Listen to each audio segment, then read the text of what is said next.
La vraie Congolais, donc, dans le 4 langues nationales. Ah, n'a bétoab. Oui, oui. Ojibimpa.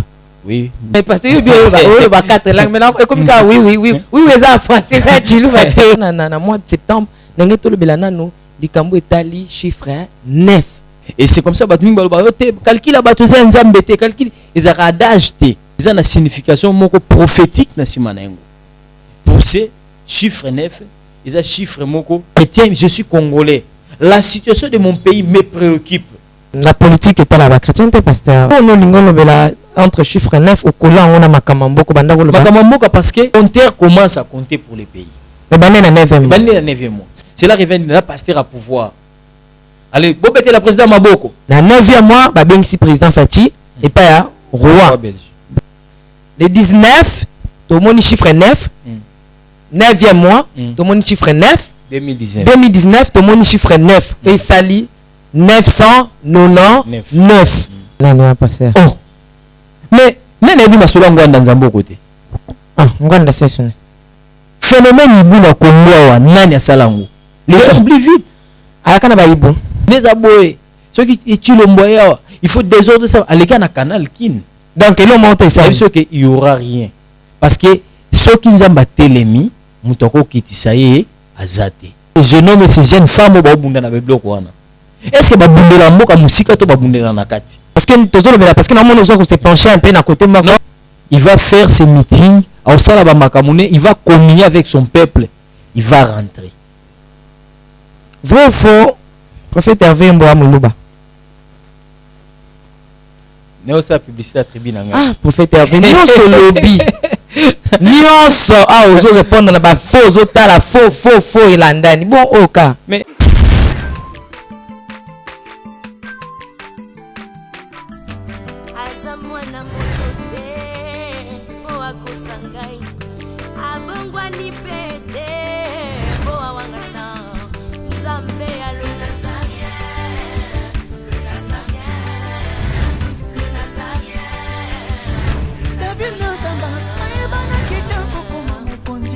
La démission est belée, la landara tout ça, donc félicitations. 5 ans déjà, Eza est belé, les Nazaréens, parce que avoir une structure et tenir ne fût-ce que 3 mois, il n'y a pas en bas. Eza li pendant moi en bâté. Moi, ce que je vous demanderai, enfin, ce que je souhaiterais, Eza que Bokele Lissous. Maman Tiffany, chapeau bas. Je sais que c'est dur, mais continue.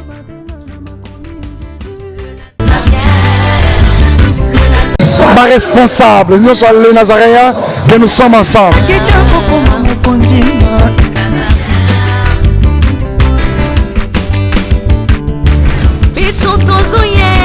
Si Dieu est pour nous, qui sera contre nous? C'est la princesse de l'Éternel, la sœur Tiffany Mokwa, la présidente du Parlement céleste. Dépité quoi. Dans cette émission que vous aimez beaucoup, qui vous édifie, qui réunit les hommes de Dieu autour des sujets importants aussi très capitales. Table sainte, bien sûr, c'est cette émission que nous vous présentons, les hommes de Dieu, les serviteurs de Dieu, autour de la parole, autour de l'actualité. Aujourd'hui, je suis avec un homme de Dieu. Ça fait vraiment longtemps. Mais il est venu nous rendre visite aujourd'hui pour bénir le peuple de Dieu, car la Bible dit: mon peuple sera béni, sera édifié et sera enseigné par moi-même. Ensemble avec cet homme de Dieu, il s'appelle le prophète Hervé Yomo. Nous allons tourner autour de ces grands thèmes, le chiffre 9. Chiffre 9 parce que nous sommes au mois de septembre. Nous sommes au mois de septembre. Il y a tant de mystères qui est caché derrière ces chiffres. Mais avant de saluer l'homme de Dieu, mon invité spécial du jour, j'aimerais retourner à la régie. On peut prendre un élément qu'on se réjouisse dans le Seigneur, car la Bible nous dit: réjouissez-vous dans le Seigneur, avec Alain Kiakale et Yves Bolofa. Et puis on se retrouve tout juste après. À vous.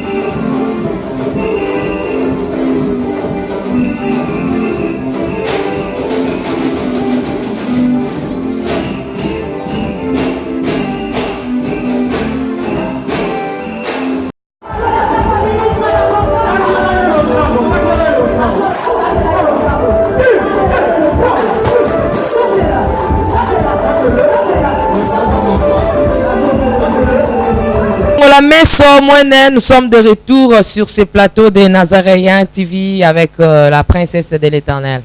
Des big salutations à tous ceux-là qui ont dansé.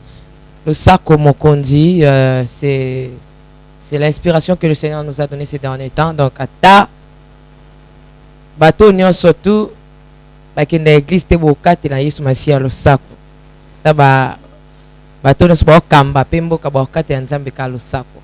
C'est un peu ça, des big salutations, na bandi comme ça France, kama pendo yango, na ba toute la France, iko na korgo monté, iko na panda sana.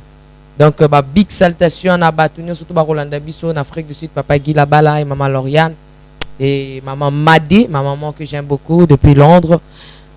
Pourquoi pas toute la famille là-bas, hein, maman m'a des saluts, tous les amis, les enfants qui sont là-bas avec toi et mon manager de tous les jours. Hein, Nekab depuis les États-Unis et Maman Foura, Maman Betty Kokelea. Que le Seigneur vous bénisse. Jambo Sana, prophète Hervé Yombo, Abarikane. Bonjour, Ipakawe. Nasemaka Swahili. Ndiyo. Ah. La vraie Congolais. Micro s'il vous plaît, pasteur. La vraie Congolais, donc dans le 4 langues nationales. Ah, na Betouab. Oui. Ojibimpa. Oui, Njibimpa. Ah, mais parce que il y a 4 langues maintenant comme ça oui ça français ça tu le Njimbipa. Tu sais qu'il le maman na balang ni faut que tu 500 comment non au 500 balang ni so ki Congo tu peux Nicolas na saluer na balang ni so donc ça congolais il faut y ba 4 langues toi na 5 langues nationales ti toi na 4 langues nationales faut y ba yango ya na banda neti mbote pasteur Hervé Yombo oui mbote boni. Oh zanani oh zamta congolais te oboyeba na ana plateau pour baba pasteur Congo o balekana na sa baba congolais mbote pasteur mbote boni santé Dieu nous fait grâce abakan muzuri paka santé comme muzuri ndio ah na batu yote kanisa iko bien ndio kabandio kazo suka ndio bongo na chuba ko baba beto malukai bimpa la princesse bimika bolungi po beta ngai eloko mais nzambe réservé ngai c'est la zone 7 batanga ba bateke na congolaise nzambe mwanga tatu ni mamu na lobi pe bien théologie kitoko na bien nzambe zanga tata na mama no anet merci cédek merci cédek quoi vrai vrai le sako oleko bonzako pasteur omi na yambala ba invité misu na tuna ona yo karabaloba oyo karoloba est-ce que za na Congo okomi chinois okomi rwandais ozaka na Congo ona yo karabaloba ngo wapi pardon badi merci beaucoup pasteur pas baki mo ya kalisusu ate prophète Hervé Yombo non nazali je suis là. Oui, bonjour et bonsoir. Tout dépend de l'ère au Bozozo Abisso. Amen, amen. Na pesibino mbote na kombo na Yesu et je vous salue. Et la salutation est à image et sengo, est à image à considération. Et c'est comme ça, même Angère à côté nanda kwa Marie, la première des choses à pesi mbote. Et je vous dis bonjour et bonsoir. Bino bozuba, batana bino ba seconde, ba minute au bolanda biso. Quels que soient les lieux ou les pays au besoin de Nabiso, que le Seigneur vous bénisse, que le Seigneur soit avec vous. Et je sais que cette émission, c'est une bénédiction pour vous. Que l'Éternel vous bénisse. Alléluia na ba. Pour que chrétien tout salut alléluia na bino. En tout cas parce que prophète Hervé vraiment moi tango moulaï hein. Tout ça pena moi tango moulaï mais c'est pas bien na kutio. Ozongi biso santé kitoko na bito utie ba mibembo bembuka ki ok mais bat babili akaka pena bato toliaka na bato ya moko toliaka na bato merci prophète Hervé vraiment na ngaki to solano na likambo Italie ba chiffre to décortiquer avant ba chiffre té le lopene c'est pélici nkolo était ba na nzamba ba chiffre le quoi na mois de septembre na ngaki to le belana no likambo Italie chiffre 9. Wana et salut en ndengeni. Gloire à Dieu, Maman Tiffany. Bible et biso que notre Dieu azali o babengaka El Shaddai. El Shaddai le Dieu tout puissant. Le Dieu qui contrôle, le Dieu qui connaît tout, qui maîtrise tout. Shaddai, c'est lui qui connaît tout, qui maîtrise tout. El Shaddai, c'est lui qui contrôle, qui connaît tout. Alors, dans la Bible, il y a un livre qu'on appelle le livre des nombres. Dans le livre, il y a un nombre, il y a un chiffre, un nombre, comment est-ce que nous avons ça calcul. Et c'est comme ça que nous avons calcul, calcul, ils ont adage, ils ont fait réel. Nous avons calculer. Alors, vous remarquerez que dans le livre, voilà que c'est comment ça va calcul arithmétique. Or notre Dieu il a sali que mois jour na semaine na minute. Et vous remarquerez que chaque minute, chaque heure, chaque chiffre, chaque nombre, ils ont une signification prophétique na simanengo. Et puis ils ont un événement au elandaka na simanengo. Pour ces chiffres 9, ils ont chiffre moko il y a accomplissement, ils ont chiffre il y a résultat, ils ont chiffre il y a fruit, ils ont chiffre il y a maturité. Moi a komela kana libumu maman na 9e mois. Et vous remarquerez que moi na komela na 9 mois, moi na nazara moi na kota kuvezite. Mais par contre ce moi na botami na C 9 mois. Moi na ifo kota na kuveze. Ça botami na 12. So botami na 12 mois. Malamu lekake et ezana C. Parce que komeli malamu. Eneti mbuma mona nzete komeli malamu. Et alors vous remarquerez que pour tout le balikamba chiffre 9, les chiffres 9 les chiffres tellement prophétiques parce que surtout dans la Bible, dans Genèse chapitre 17 les versets 1 à 7 à 5. Bible le dit lorsque Abraham fut âgé de 90 ans, l'Éternel apparut à Abraham et lui dit: je suis le Dieu puissant. Je suis le Dieu tout puissant. Marche devant ma face et sois intègre. J'établirai entre moi et toi et je te multiplierai à l'infini. Abraham tomba sur sa face et Dieu lui parla en disant: voici mon alliance que j'ai fait avec toi. Tu deviendras père d'une multitude de nations. On ne t'appellera plus Abraham, mais on t'appellera Abraham, car je te rendrai père d'une multitude de nations. Amen. Amen, amen. Alors, vous comprenez que l'Éternel lui est à Paris. Français, il est vrai qu'il y a mon nom, mais quand on parle que l'Éternel lui est à Paris, donc à mon parce que la chaîne de marmée, l'Éternel lui est à Paris, à mon bato bazoya. Non, na musika mon bango. Mais au babi que il est à Paris, na bimelo liboso mesao, la table sainte. Donc moninga kambala moko. Au moni place na outité, to place na okendete, au moninga na apparaître. Et c'est comme aujourd'hui, Nzambe a apparaître na banda ko bandeko na biso, na mituka na hôpital place au Bolanda biso. À côté des fois sans volonté na bango, il lui est à Paris. Et Erabimi, Abraham azakiana na kati ba problème na na kati ba promesse balaka na kati ba makambo ya ye.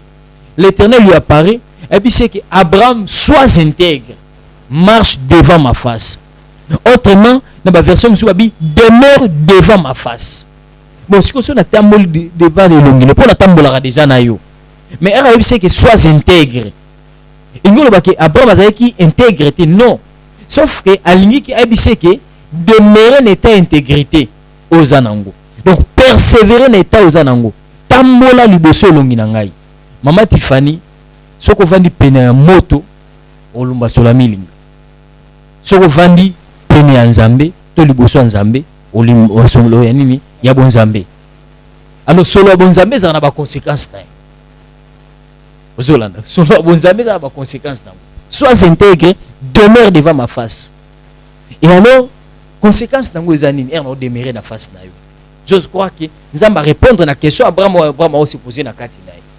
Que pourquoi? Parce que lelo conséquence ya alliance ngana yo ozala isusu Abraham est le père élevé, Abraham père de la multitude, papa ya bana ebele. Donc Dieu n'était pas contre seulement il y a niveau et élévation na yo, mais Dieu compte aussi par rapport à multiplicité na yo, pe qualité na yo. Donc autrement pour dire que yo Abraham libumu na yo bantrai na yo yebaka ke eza laboratoire ya Nzambe oko multiplier bana na yo.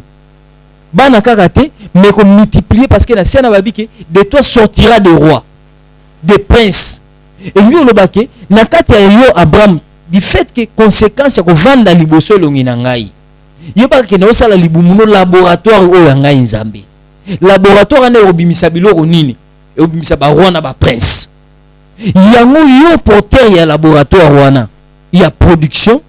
Yeba ke ba obengo Abraham te, ba obenga yo Abraham. Makambo ko sa na 9e. Et nous ça na 9e mon vie ya mutu moko. Parce que tu as touché trois aspects. Tel que parce que chiffre 9 lelo na mukolo lelo toza date ya le 14 septembre 2019 au émission a tourné. Non lobela mutu moko olanda biso na ndaku na ye. Non lobela mutu moko olanda biso na hôpital azolela. El Shaddai, le Dieu tout puissant, le Dieu qui connaît tout, qui contrôle tout. Et nous le baké, le maître des temps, le maître des jours, le maître des mois, le maître des circonstances, le faiseur du roi. Oya yebi erolelaka. Oya monake orenezo pour la nama misu parce que tu n'enfantes pas. Oya bi que problème non, toi tu es maladif.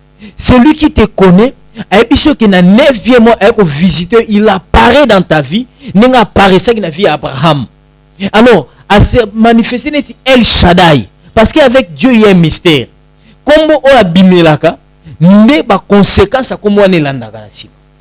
Alors, c'est que sois intègre, demeure devant ma face. Voici, on t'appellerait plus Abraham, mais on t'appellerait Abraham, le père de la multitude, et de toi sortiront des rois et des princes. Avec Obimele na 90 ans, neto lo bakana na français ya belge 90 ans. Abimele na 90 ans, chiffre 9 eza liboso. Parce que ça hasardé.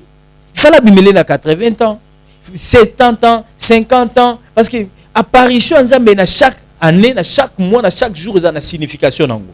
Et c'est de là qu'on dit que batu ya mokili. Bible le dit que le fils de ce monde des ténèbres baza plus avancé que bino bana ya lumière.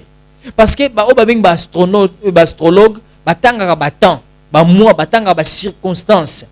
Et bana nzambe ba otanga biloko wana te. Or la parole de Dieu nous rend intelligents. Bible dit que la révélation est claire. Et c'est comme ça moi-même Bible dit que les sacrificateurs doivent avoir la loi et la connaissance.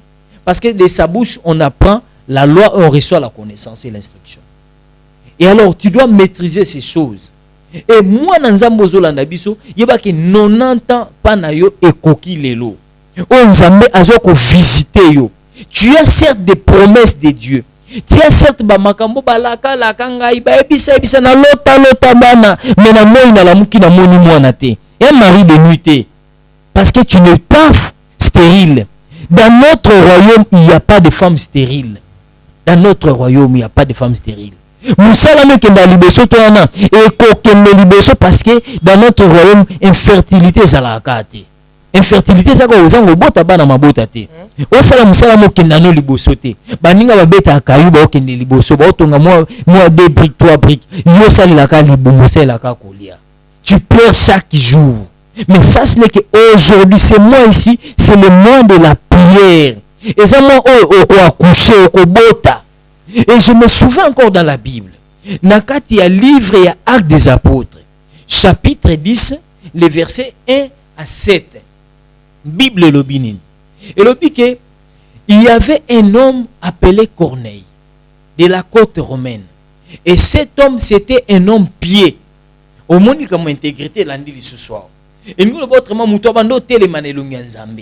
Ando sala makambo nzamba lingi. Yo soko sala ka obi keza liloba nzambe continue au salango. Na répéter likambo soko vandi pena moto kolumba sola milinga. Soko vandi pena nzambo olumba sola bonzambe. Solo na solo za na conséquence nango. Solo bonzambe me maka miracle, solo bonzambe me maka bomoy, solo bonzambe fungolaka. Vous comprenez un peu? OK. Alors na acte d'Isambabie, c'est un homme intègre, craignant Dieu, et cet homme priait continuellement. Donc, autrement, mais mingi. Et puis, à ce qui en a été, il faisait beaucoup des aumônes et des offrandes. À Salango lundi, mardi et Pekisita Salango. abondeli jeudi vendredi pekisete azonga elongi ya nzambe abondeli samedi dimanche pekisete ke abelela nzambe na ye lundi apesaki orphelin mardi pekisete apesa homme de vieillard jeudi pekisete ke non amoni église moko eza na besoin asalela nzambe na nzela wana vendredi amoni frère moko akufeli pekisete ke asunga ye babi il faisait beaucoup des aumônes et des offrandes mais un jour il priait à la 9e heure. Il vit clairement un ange du Seigneur qui lui est apparu. Babi te moni flou. Tike te nzambe na 9e mois moi au mutu il faut mon clair. Au mon accomplissement ya biloko nzamba alaki yo. Babi ke ange abimeli. Aujourd'hui j'entre dans ta maison na koti na banda ko batu mingi na bombo batu mingi neti l'ange du Seigneur. Parce que batu bazela ange ma papou non. Sur la terre il y a des anges. Nous avons deux sortes d'anges. Il y a les anges terrestres, les messagers. Il y a des anges célestes, les invisibles. Mais les anges invisibles, ils travaillent visibles. Anges invisibles, ils travaillent sur anges invisibles. Mais 9e heure. Si hernie d'habitude. Mais jour on a 9 heures. Heure corneille abandonné la car au bon de la monimba la moko ange abimi. Et puis c'est corneille a bengue na kombo na ye. Nzambe ba kombo moto.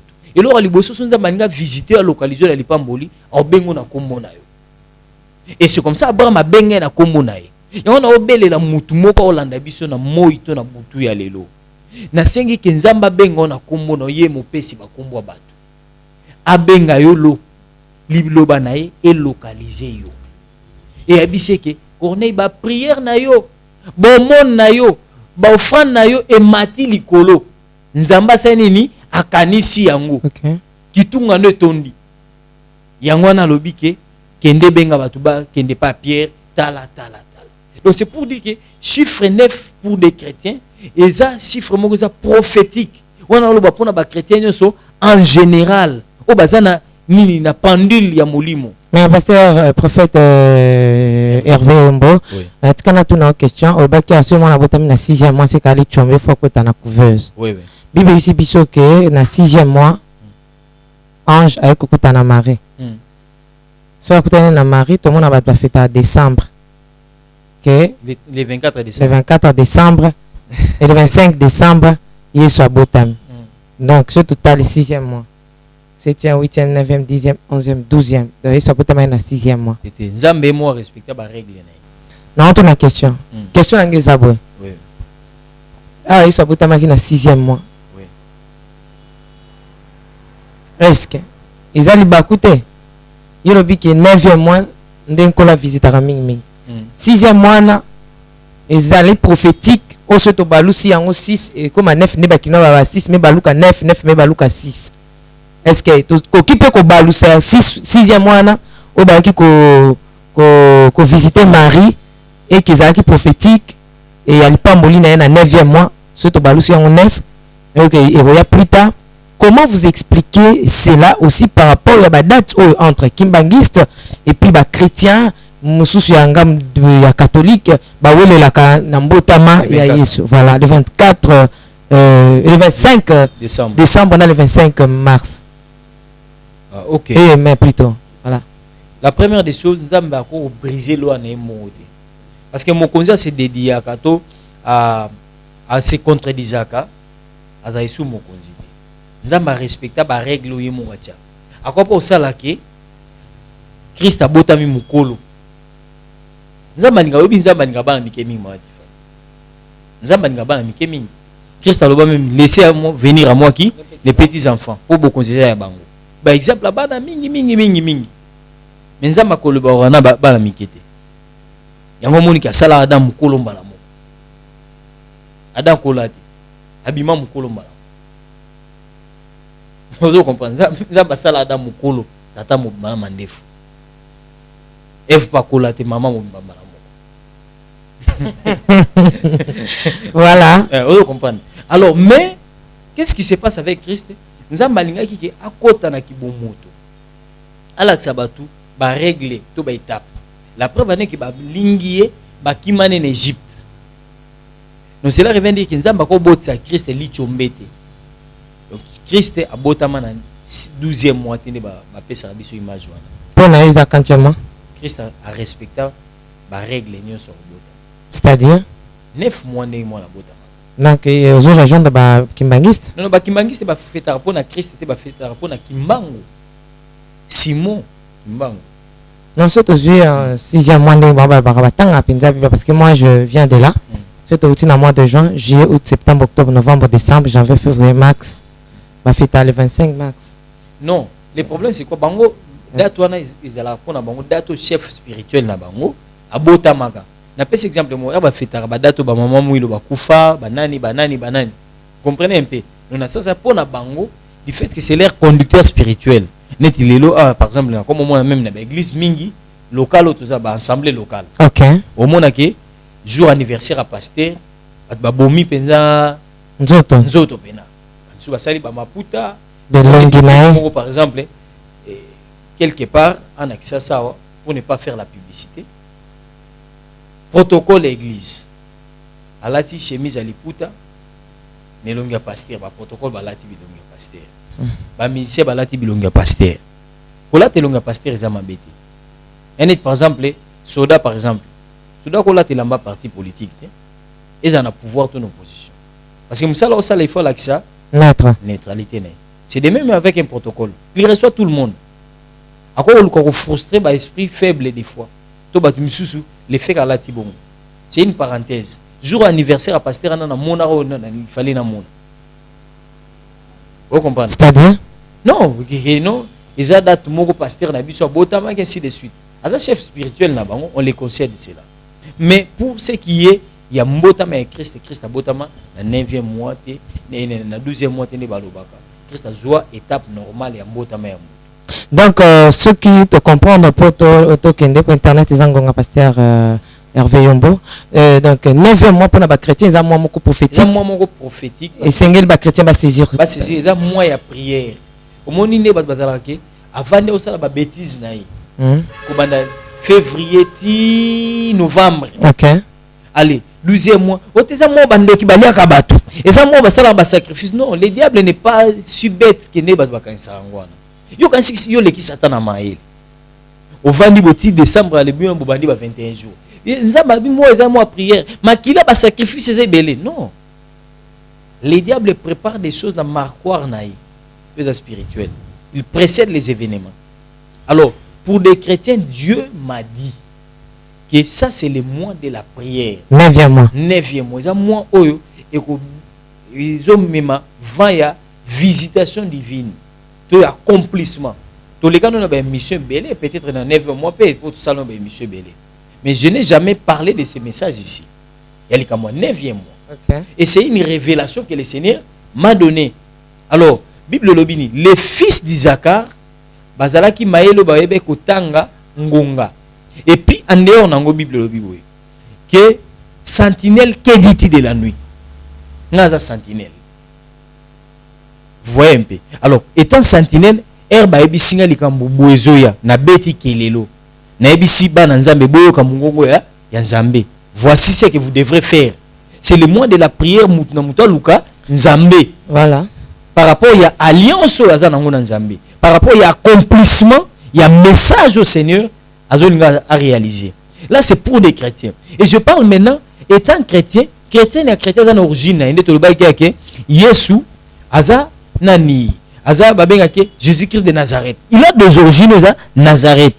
Étant des chrétiens, je suis congolais. La situation de mon pays me préoccupe. La situation de mon pays est ça parce que le bon de la peau na mboka na bino. Parce que qui m'y a bino zo dépendre na nini na mboka wana. Tu peux pas me dire que tu es chrétien qui pas makamba mboka, tu es un hypocrite ou un ignorant parfois. La politique est à la chrétienté pasteur. La politique est à la chrétienté c'est tout mélangé. Les chrétiens doivent être suffisamment informés. Ils doivent participer à l'État. Donc, Maman Tiffany Abimiata député. Pour que non, si tu es capable, tu as des compétences, je ne trouve aucune objection pour Nayo, aucun au travail. Bon, il y a un travail dans la régie des autres. Tu dois avoir, les enfants de Dieu doivent avoir les postes de commandement et de responsabilité. Moi, j'appuie des frères et des sœurs qui ont des ambitions politiques pour servir Dieu, faire autrement la politique. Parce que politique, il faut qu'à ta mito bantaba de sacrifier bandegona. Politique, on va passer à image il faut qu'on s'accorde. Or, ce n'est pas ça. La politique, c'est la gestion de la cité. Mais sur le plan pratique, il faut pas s'appeler la bonne gestion de la cité. Pour les bâtiments, la gestion, et étant moi dans Zambie, tu fais la bonne. Je peux exemple. Imaginez-vous que les parlementaires ne sont pas satanistes. Micro, s'il vous plaît, pasteur. Il y a des satanistes, par exemple. On vote à partir de 12h, dimanche, c'est comme une journée normale. Tout samedi, comme une journée normale. Au moins, tu vas mettre l'église en difficulté. Il faut qu'il y ait des enfants de Dieu. Tu vas être chrétien, on est à côté de parlement, pasteur, à côté de parlement. Non, pasteur.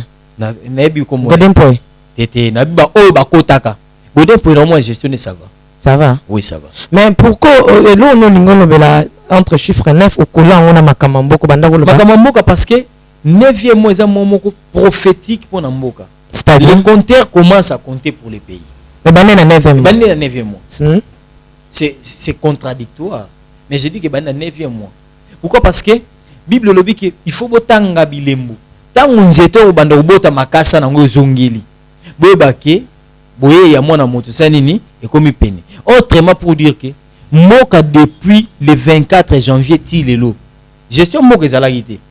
Cela revient à dire quoi? Dans un pays, il y a un gouvernement, il y a des gens qui animent le gouvernement, bah ange te bat.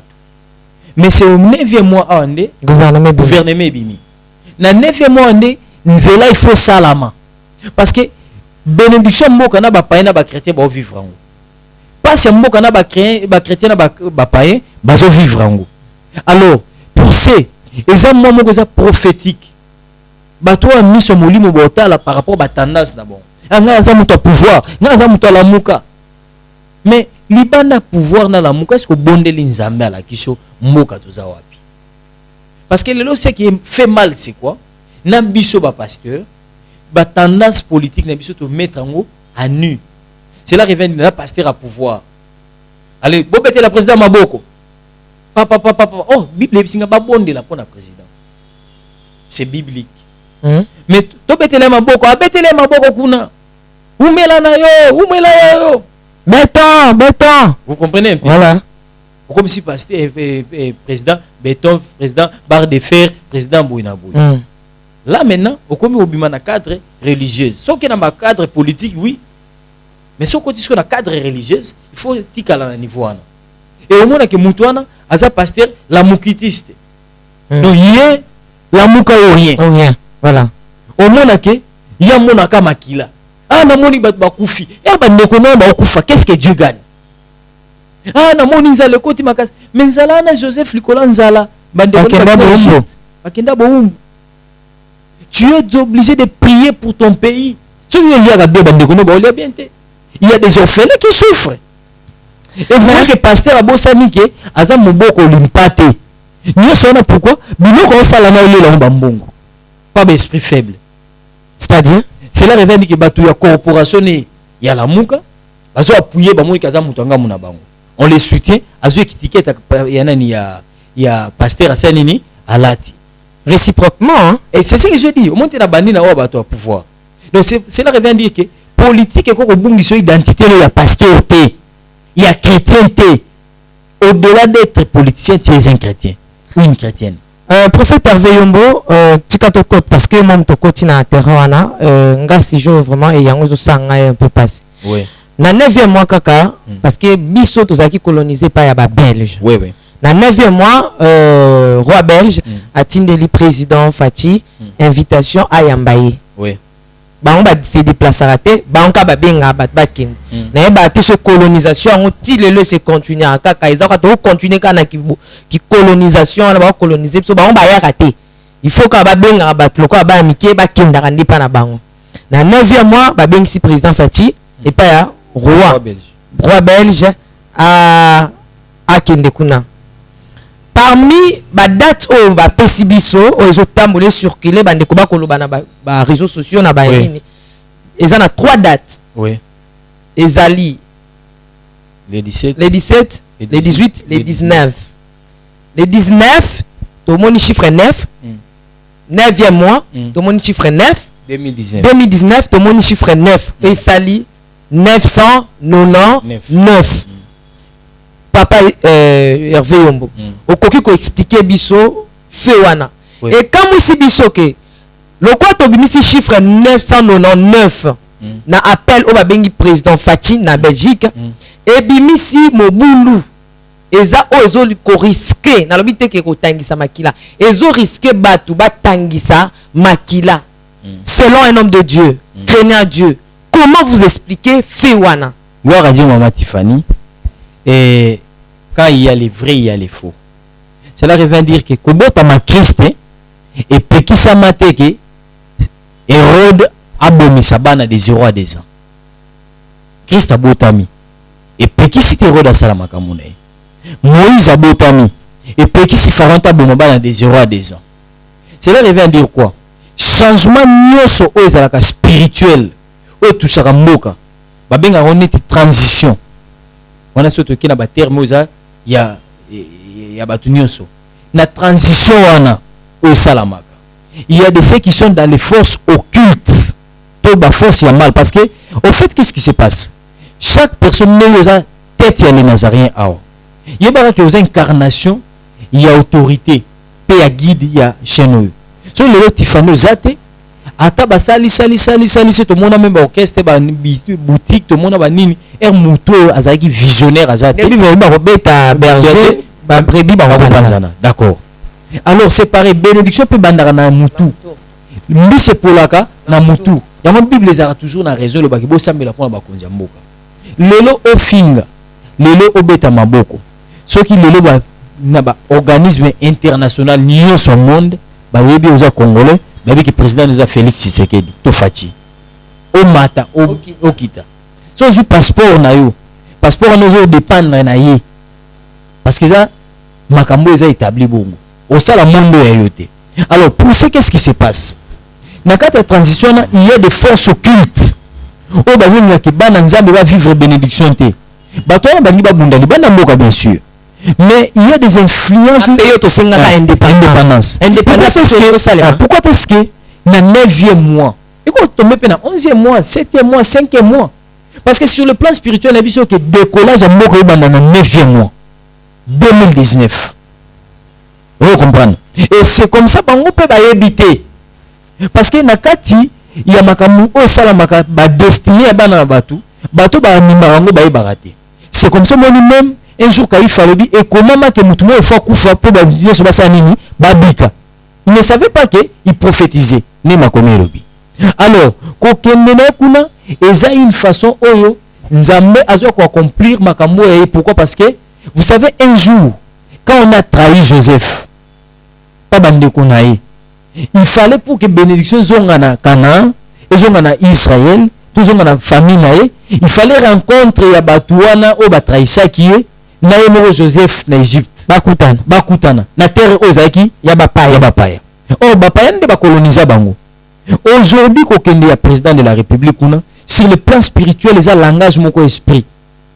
Eza façon au peuple congolais se réconcilier na yemoko.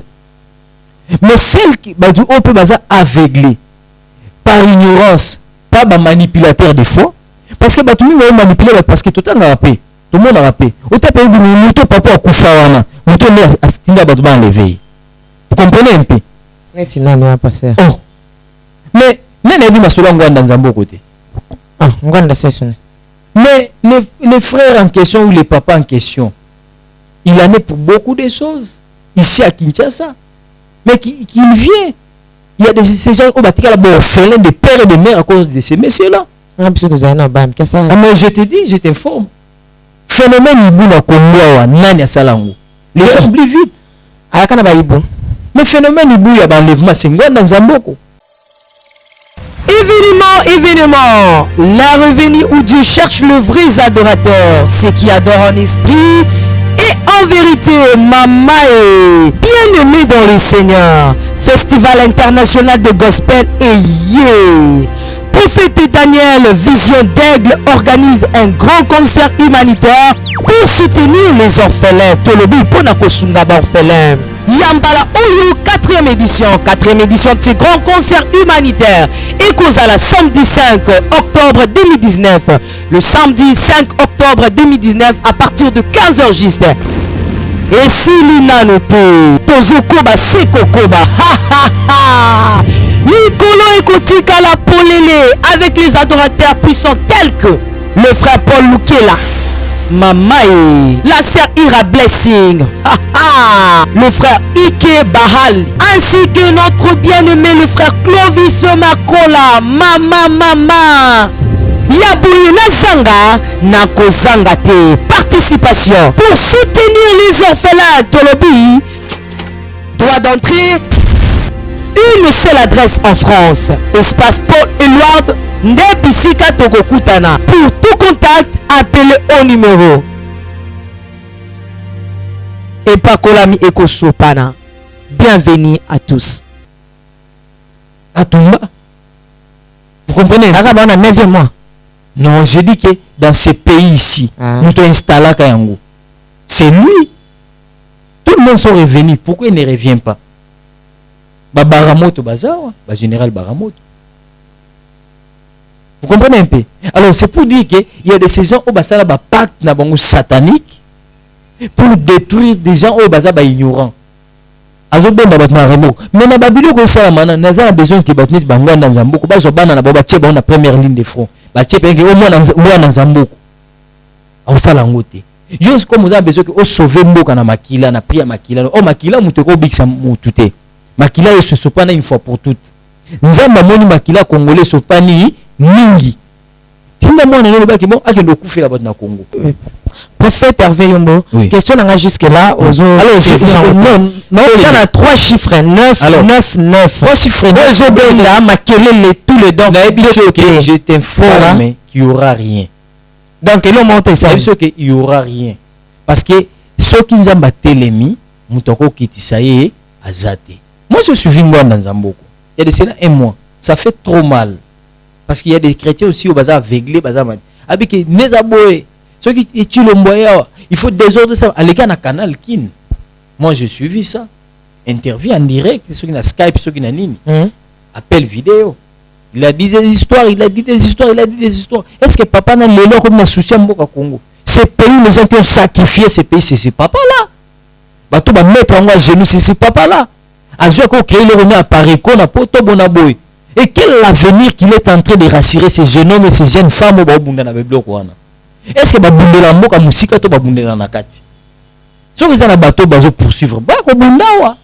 Mais moi si je me suivi bataille de peste parce que normalement nous autres s'est penché un peu à côté moi. Non même pas étant homme de Dieu, je suivi il y a Baboké tout premier bazo lobelela bazana kana bango que président Kenete. Baboké tu na landé. Ah ouais, na landi pe fils Mukoko oyo.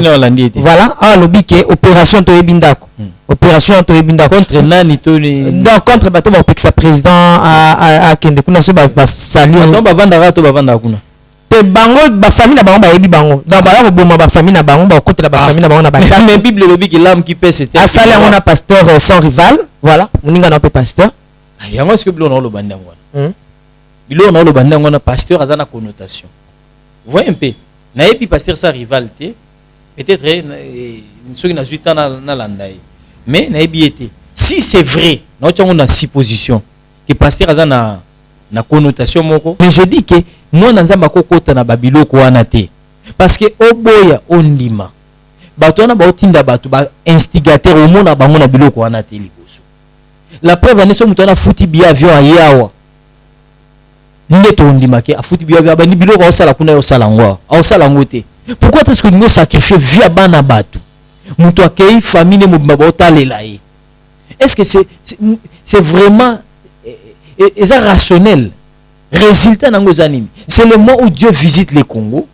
Roi belge a salango na inconscience spirituelle parfois que eza passation moko spirituelle aux tambola. N'oubliez pas que dans ces pays to bonde là à tort ou à raison, tobaki nzambe moko topesi yango il y a des prières bato babondela baluka nzambe toluka que président moko atanga ta kombo Yesu en public tout le monde a raté mais néanmoins ce monsieur ou le chef de l'État il cite le nom de Jésus parce que le binini quel que soit comme façon botangela kombo Yesu l'essentiel kombo Yesu ça nini ekumisama vous comprenez un peu alors na 9e mois une façon où ils visitation moko aux alliés prophétiques. Donc, et puis, le prophète Hervé vous invitez les gens d'aller recevoir le président de la République. Si ils ont le temps. Ouais. Parce qu'ils peuvent y aller. Non, parce que mais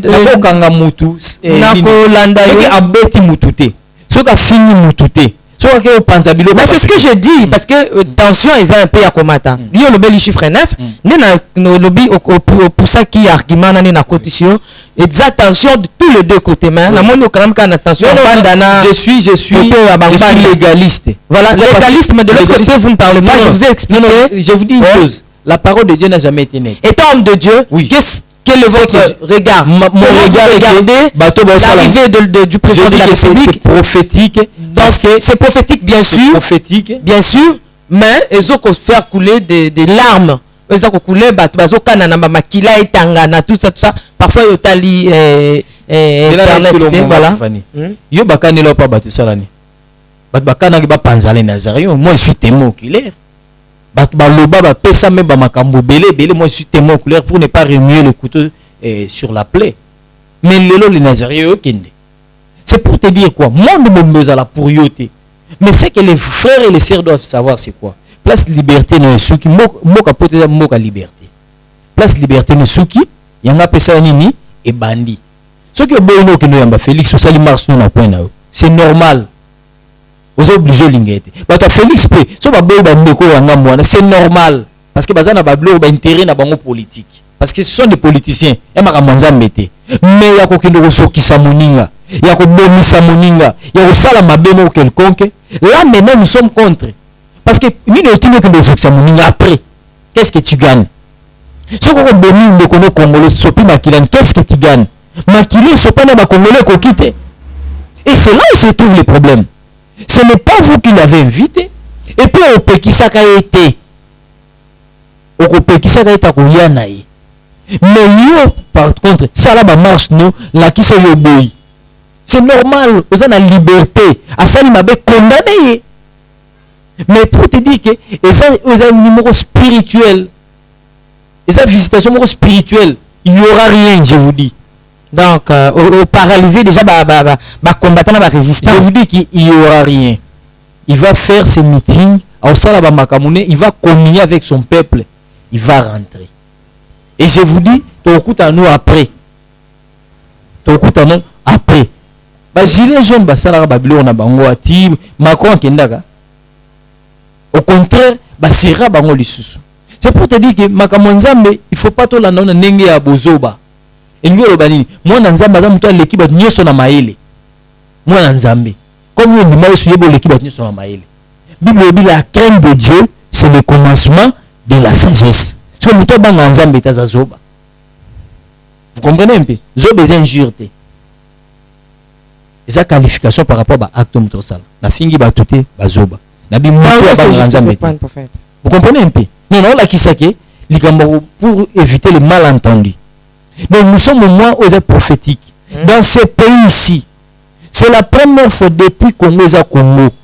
Oh, vous avez un papier que moi, un Congolais, moi, un fonctionnaire, moi, un soldat, j'ai pété dans ma PK. Moi, un orphelin à une classe à foutre 1000 francs congolais. Quelle que soit forme ça, les mille.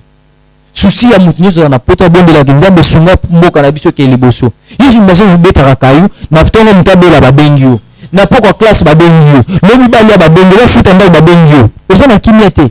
Donc, pour ça, on a évalué Moka, qui est les bosso. Or, à venir, les banara, na primaire, pour la classe à bateau.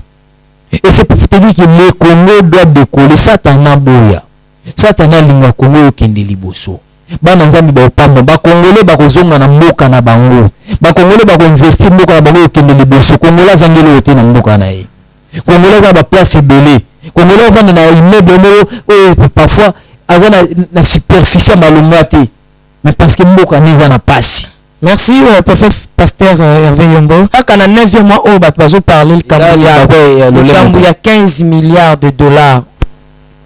Oh, qui ne lelo, et ça, le caïssa la nette, à la terre enterré. S'il est vrai que 15 milliards est bongi, et les coupables soient sanctionnés. Quand on a 9e mois, on a en Afrique du Sud. Bazo Bomabango, Bazo Betabango. Au toucher point malade. Jusque-là, Bazo Yoga président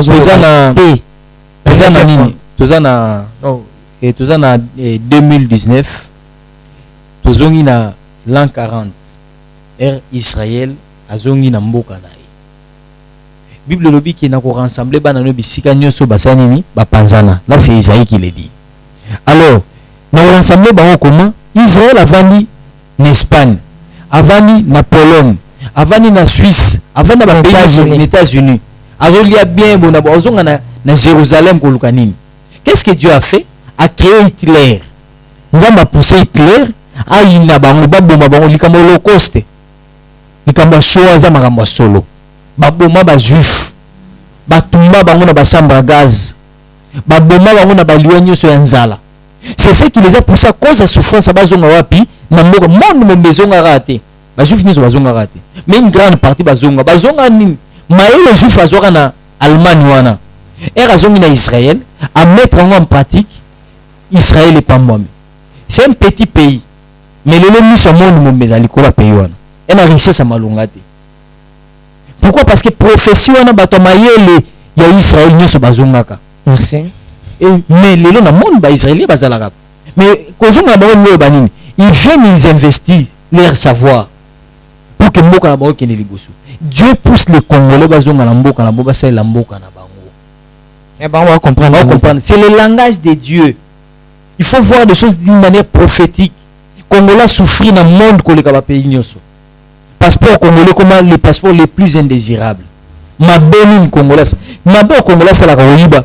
Bandeko ba Nigérien pe ba hibaka. Lokuta bandeko pe ba dans lokuta. Ce congolais a brigand. A brigand à titre personnel. Mais ça ba congolais nous sauté. Mais congolais souffrir dans monde mobimba. Plus grave moment na bandeko ba ba congolais et ngani ba congolais té. Vous comprenez un peu? Merci. Mais c'est pour vous dire que le Seigneur pousse nos frères à venir réconcilier notre pays avec lui-même. Nous moni na Angola babwa kabiso mabe, na Brazzaville batini kabiso mabe, na Poto de même. Au moins congolais ba opese mukandate. Ce pays doit décoller dans le nom de Jésus. Merci. Le Congo doit décoller dans le nom de Jésus. Vrai ou faux? Prophète Hervé Yombo, apprécie tellement. Régie, à vous. Na mwamba na minito na kata bena katikata saki ya fufu. Oui, allô Escoti, bonjour. Boni. Et le côté et puis qu'il y a mon bureau à travailler tes micros. Donc dès que ça on a eu galère na niveau 0. Tout ça là boy. Ngai naza na mbongo vraiment mingi te. Mais nazo tchela bino mo mutio naza nango na agence moko boy Nazareta. Sarita qui dit sérieux. Oh.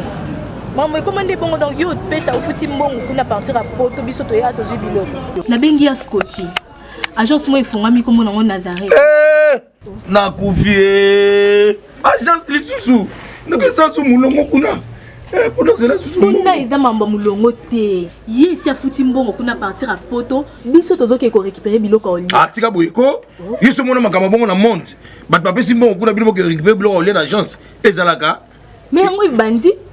Maman, leki nanga yebisi ngai mena ndimite na lingi na mona ki mona beso poli kamba boye na monde na ne salamate. Maman, yebisa ngai ba pesi mbongo kuna biso to récupérer biloko kolia awa.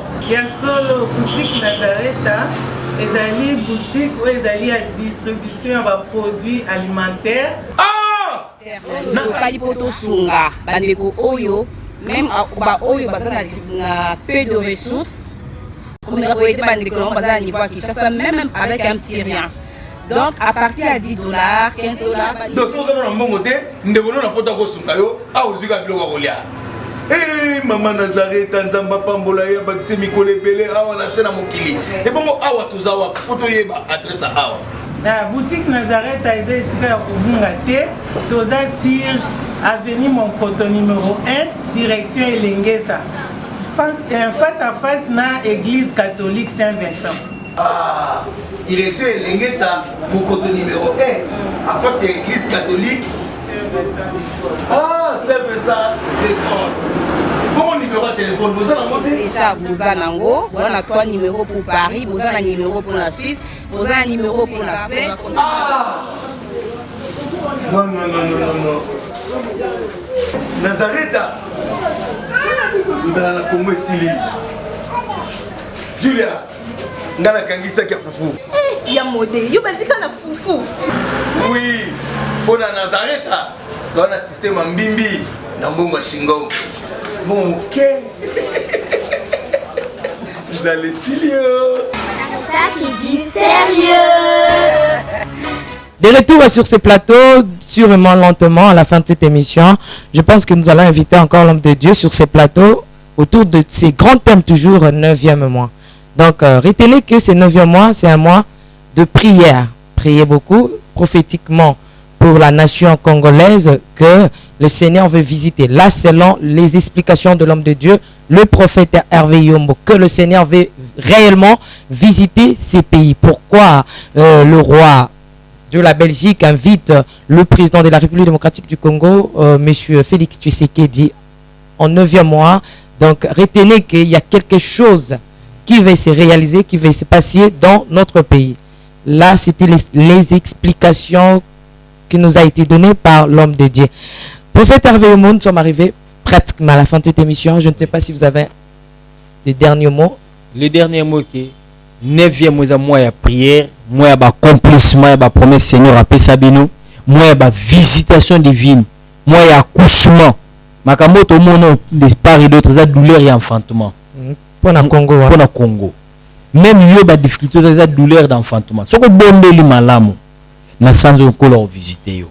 Quel que soit maladie na yo, nzambo a visiter ki Corneille. Ou a rappelé que était prière des aumônes au sala ke komi na likolo nzamba kanisa yango. Kola okanisa yo. Boka mabolongo na yo. Lukelo nyanzambe kola visiter yo. Et pour ceux qui numéro ceux qui veulent nous contacter pour la prière, pour des orientations spirituelles, pour des explications par rapport à makamboza spirituelle, vous pouvez nous contacter dans plus 243 84 27 51 720 plus 243 84 27 51 720. Que le Seigneur vous bénisse. Que le Seigneur vous bénisse. Nous sommes encore là pour faire Hervé Yombo. Vrai ou faux, et ça rubrique Oyo et Kotana les Nazaréens. Ok. Je sais qu'il y a bien go. Hein? Oui. Oui, on répond seulement par vrai, ce que c'est vrai, faux par faux. Est-ce qu'on peut démarrer? La salle a juste caméra. Prophète Hervé Yombo, vrai ou faux?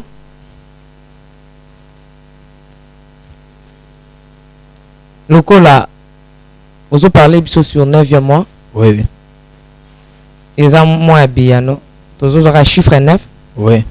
Vrai ou faux, pour Congo, tout le monde a moins clair. Pour tout le monde a cas clair, pendate.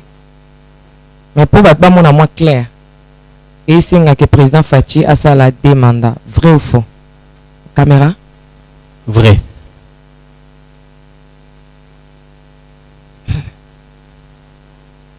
Vrai ou faux? Makambo papa na biso bandeko na biso lokwa babokechu bakomanda eso papa ngbanda c'est belé combattant surtout dans de big salutations au bazo réclamer été bazo reconnaître président Fachi à congolais bayebi ndako na bango bayebi papa bango à congolais mais passe na bango ça comment na continuité était oyo bango babanzaki ata soki koki samaki et que président Fachi sans monsieur Joseph Kabila le sénateur en vie balinga ba accepter cause na bango est noble. Vrai ou faux? Faux. Oui, faux. Faux.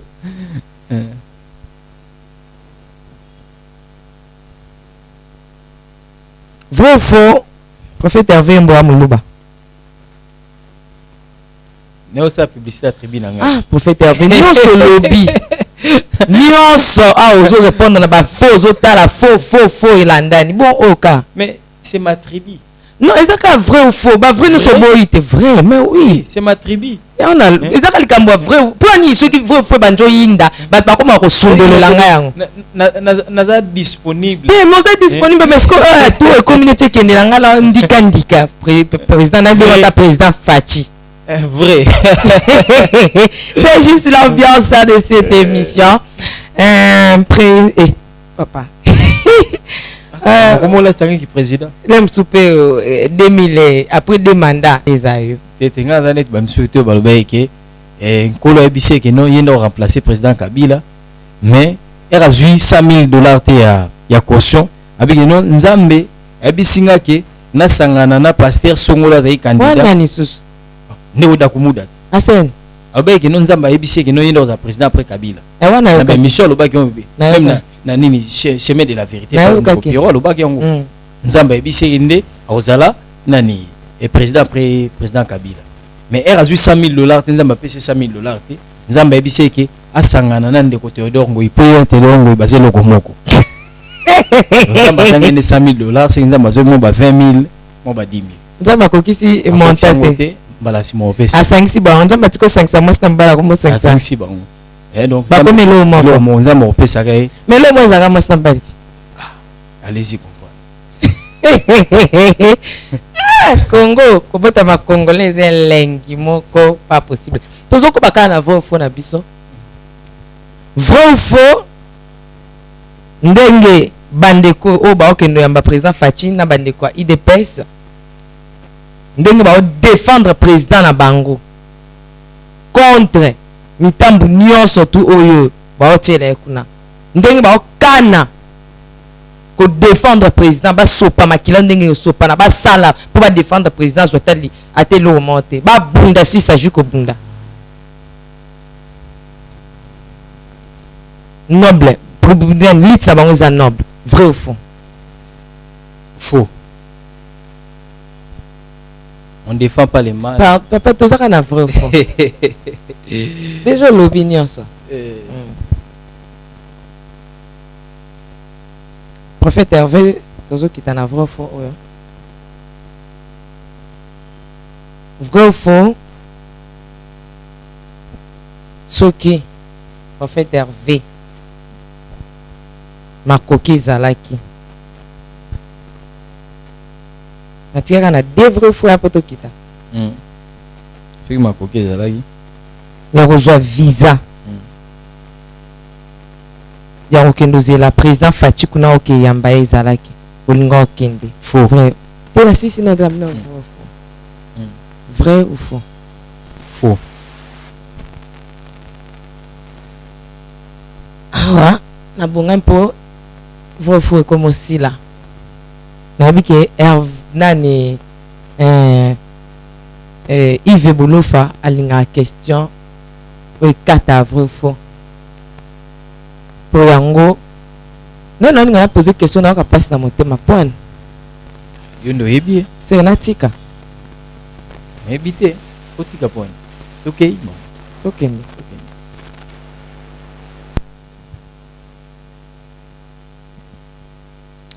vrai ou faux? Prophète Hervé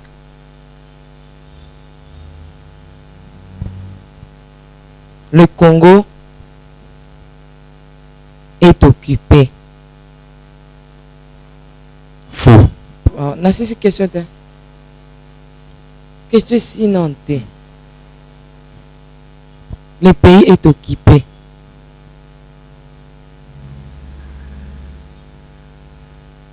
Parce que ba tête monsieur bimi na gouvernement wana.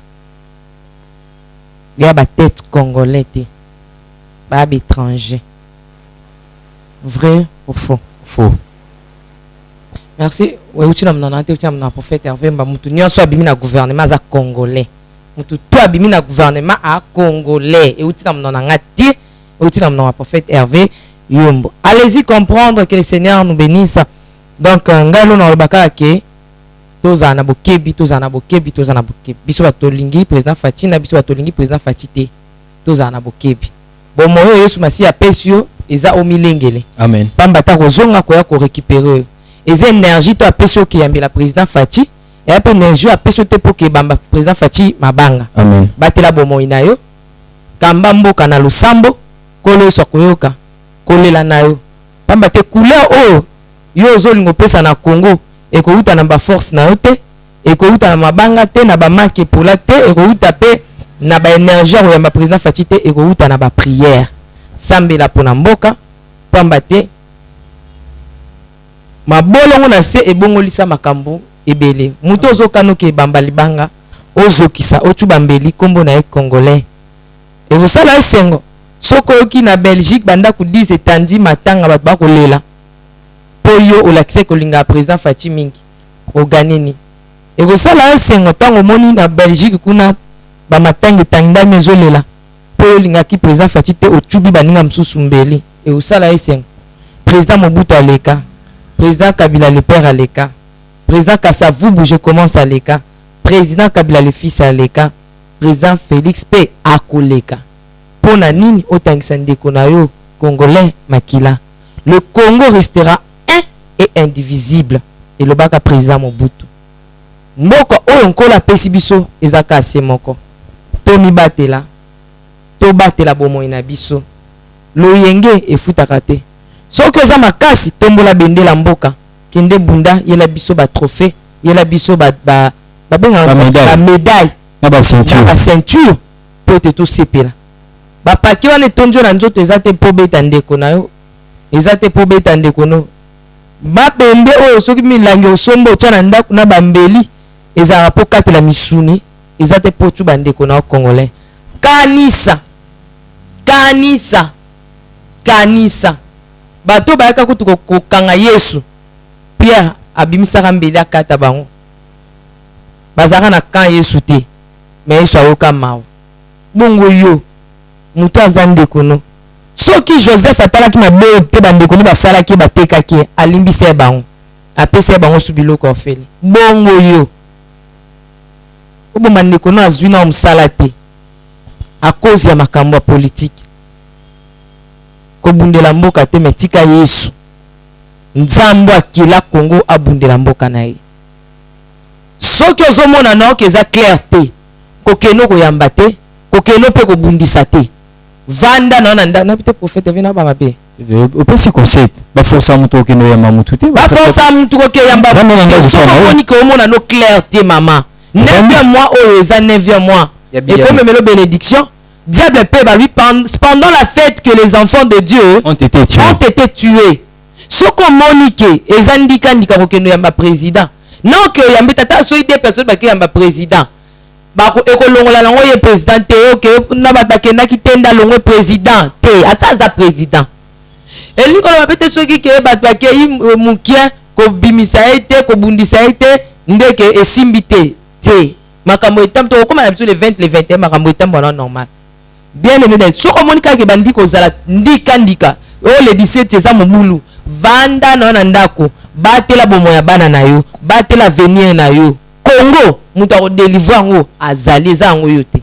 Que le Seigneur nous bénisse na pesi ba combattant nion surtout ba diaspora nion surtout la princesse de l'Éternel na linga bino nion surtout makasi soki osengi ekopesa mela yo kasi luka okozwa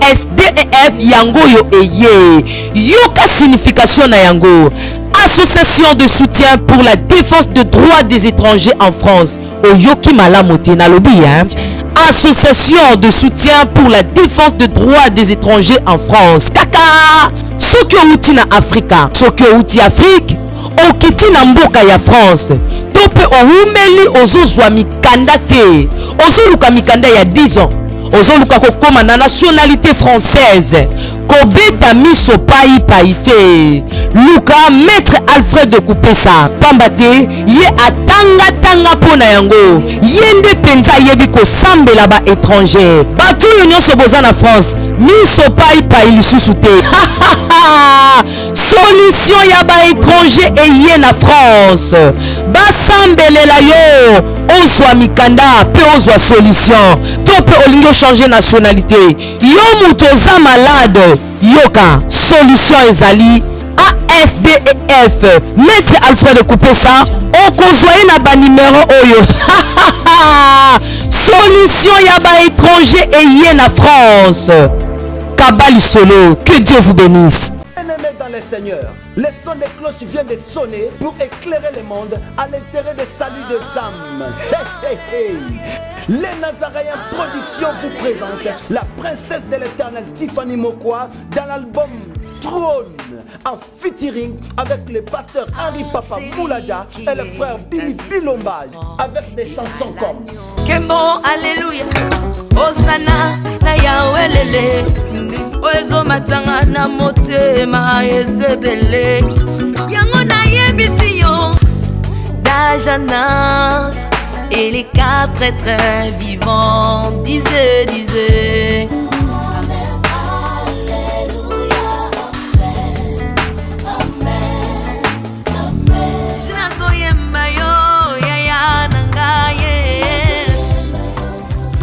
Yozali Isolo nanga ya tango pasi ya.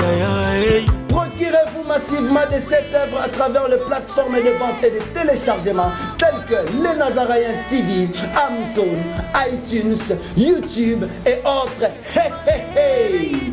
Les DVD, les CD sont déjà disponibles. L'album Trône toujours en marche. Déjà en France, appelez-nous au plus 33 65 93 16 781. Mamae, bateau France, ce n'est pas encore fini. Comme je le disais, contactez-nous au plus 33 65 93 16 781. Une seule adresse. Au numéro 112 de l'avenue Songololo, croisement Prince Kassavoubou, dans la commune de Kinshasa. Que El Shaddai vous bénisse. Azamwana motote, o akosangai, abongwani pete.